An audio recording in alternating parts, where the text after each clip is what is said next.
Hey folks, welcome back to the channel. And per is the usual around here, I put out an update video, and a few minutes later, Nikita or BSG posts another update.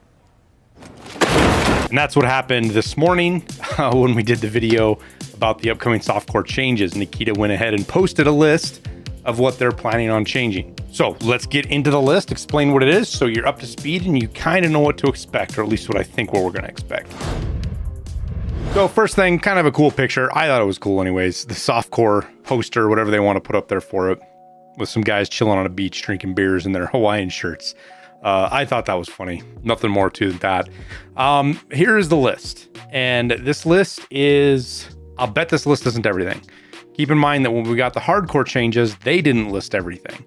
So I'll bet there's some other stuff that's going to change other than what's listed here, but this is the big stuff. So let's start off with decreased inertia. The greater the overload, the greater the reduction. Reduction of inertia up to 70%.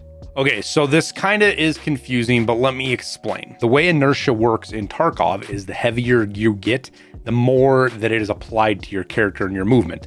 Obviously, so when you're really heavy, when you let off of a key, you keep moving for a little bit, and it takes you a while to move back the other direction and stuff like that, and it takes you a while to get started.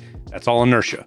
I am actually so overweight I can't run. So it doesn't really kick in when you're low weight, and then as you get higher weight, it kicks in more and more. So this is why it says the greater the reduction, the greater the overload. So when you're really overloaded, they're really going to cut that inertia out there, so that impact that you're going to feel should be a little bit flatter instead of this really steep increase as you gain weight. Now with this, they're going to increase carry weight by 50%. Right now, I want to say I'm like 20 something odd strength, 23, 24. And I go overweight at about 48, 49 kilos where I don't regenerate any stamina when I'm walking. So that's probably going to push that up around 60, I'm guessing. We'll just have to kind of wait and see. Either way, you're going to have a hard time filling yourself up heavy enough for it to matter. This is kind of going back to the pre-inertia days of Tarkov. Not all the way, but you're going to be able to get out of raid. You know, we're going to start seeing the ability to get out with, 80, 90, 100 kilos again with raid bags and stuff like that. But this also means like mules and the Obdobuses 2s are going to get really cheap because people won't need them as much. So I would sell those now if you can, because I don't think they're going to be all that expensive here once this stuff hits. They're going to add barters for various goods to traders at loyalty level 2 for dog tags. So I think this is some of the stuff that might be coming back. I'm not entirely sure what they're doing here. I think it's funny that the softcore wipe is getting barters and trades when the hardcore wipe was one that really needed them. So anyways, it's going to keep your dog tags and keep a lookout for it. There's going to be some stuff there to do. They're going to reduce aim punch by 60%. This is kind of in line with what they did on Arena, except Arena's a lot more. I want to say Arena was like 80% or something they said. So basically when you get shot, you're not going to be all over the place as much as you were before. So that should be interesting. Increased the quantity of items in areas with valuable items. So this is going to be your marked rooms. This is going to be your keyed rooms. Think check 15, check 13, Concordia, maybe the reserve locked rooms, shoreline locked rooms, all that kind of stuff. Hopefully will have loot buffed, not just the marked rooms.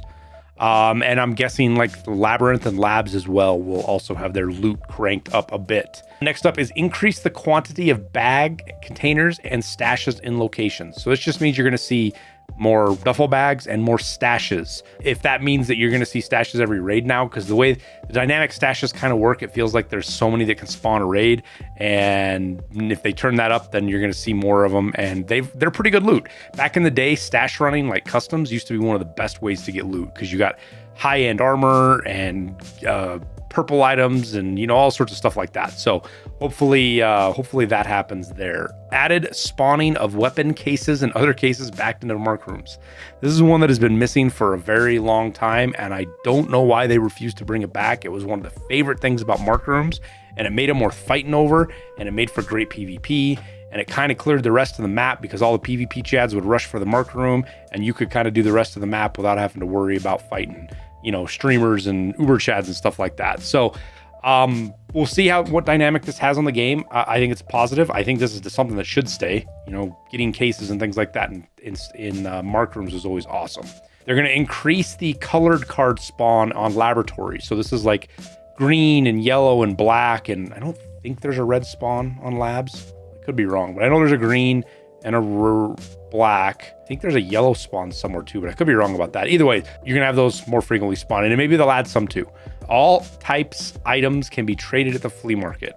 All right, so we don't know exactly what this means. This could mean that they're removing all restrictions. So you'll be able to buy class 6 plates, you know, 338 AP, 50 BMG, you know, 50 AK, AK-50s, rocket launchers. It could mean that.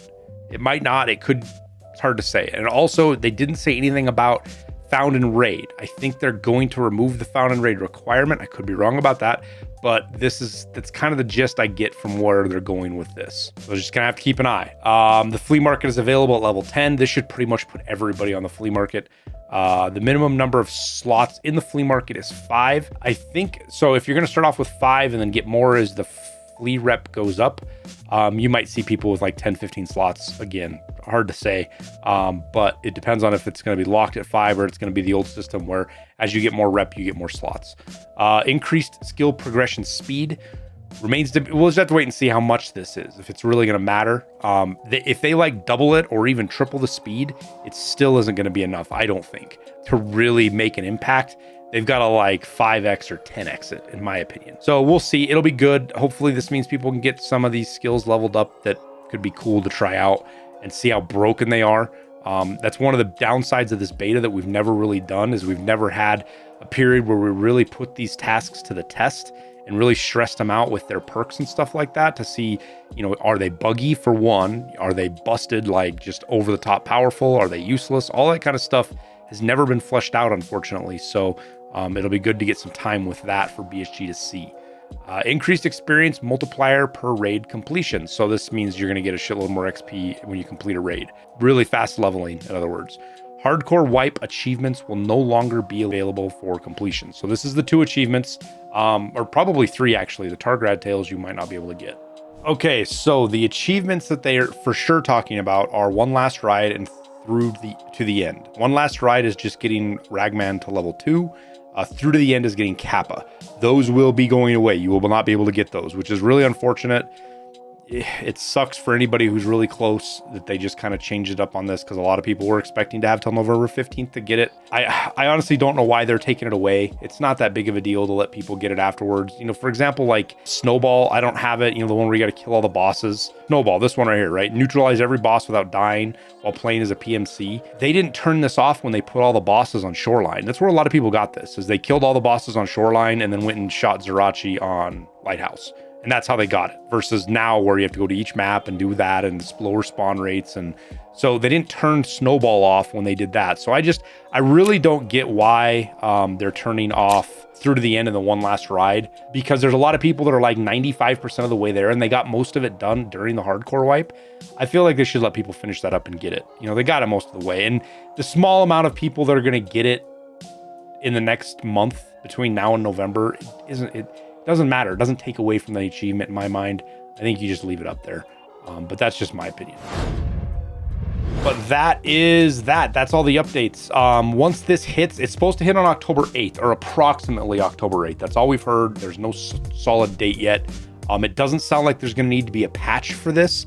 There might be, but Apple, who is the community manager for BSG, he was saying that he doesn't think that most of this stuff requires a patch. So we'll just wake up and these changes will happen. So I kind of have to wait and see. But figure the 8th, so a day after watching this video, if you're really close to Kappa, try to bang it out.